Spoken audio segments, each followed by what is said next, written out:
there, welcome to today's episode of DBT in 5. We are continuing on with our mindfulness how skills. Today we are on number 5 of our 6 mindfulness skills, and today's skill is effective.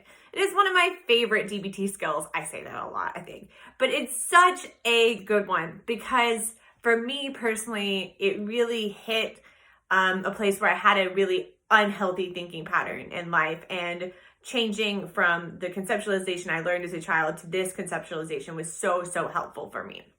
And so the idea of effective is to let go of the thought that there is a right and a wrong way to approach anything, and to focus instead on doing what works for you.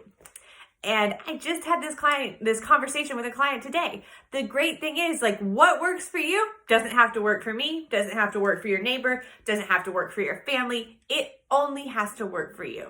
And that is so liberating when you can let go of this idea that life needs to be done a certain way for me to be a good person and for me to be successful, and instead focus on how do I do life that works for me.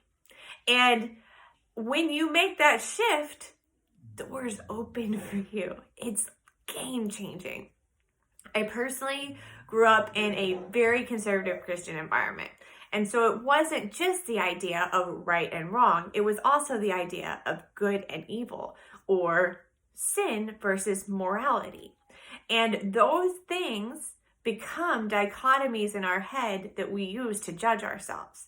And so that's the last of our mindfulness how techniques, is non-judgmental stance. And we'll talk about that next week. But when you let go of the idea that things have to be done a certain way, automatically you let go of a whole slew of judgments. And so I urge you to kind of think about maybe something you struggled with today or this week in your life. And go back and spend a few minutes thinking about that situation and really assess, okay, what happened? How did I handle it? Could I have handled it better? And how much of the negative emotion is associated with ideas about how I should have handled things? And that's another way that effective ties into cognitive distortions and unhealthy thinking patterns. Should thoughts, again, create negative emotion. Just like judgments, they're a thing that we get in our head and we use it to make ourselves feel guilty.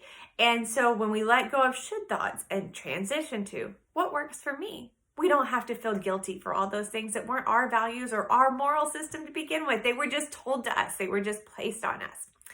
And so that's the gist of effective. Switching from there is a right and wrong way to do things to what works for my life.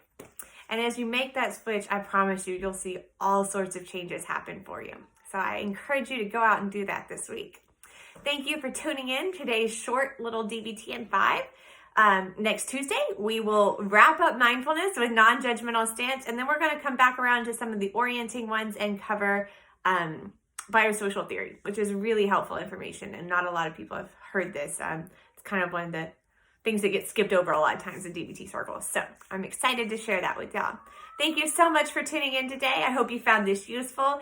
I'd love it if you would like, comment, subscribe. Those things all help my brand as I reach a larger audience. And so thank you so much for tuning in, and I'll see y'all next time. Have a great day.